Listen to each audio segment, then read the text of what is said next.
भोजपुरी का भाषा बड़ा रसिक है। कैसे भैया? भोजपुरी में जवन मेहरारू पढ़ल लिखल होली बे पढ़ल लिखल होली बड़ा अंतर होला, लेकिन बात एक ही होले।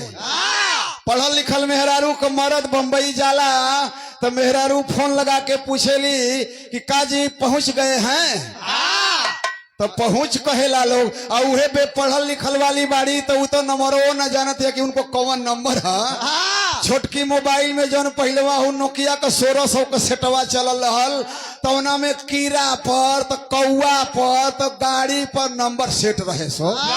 तो जाने की गड़िया वाला मलिकारे कहा चापे जैसे बम्बई जाके हनहन हनहन बाजे, तो वजह से वो बोले उठा के हेलो।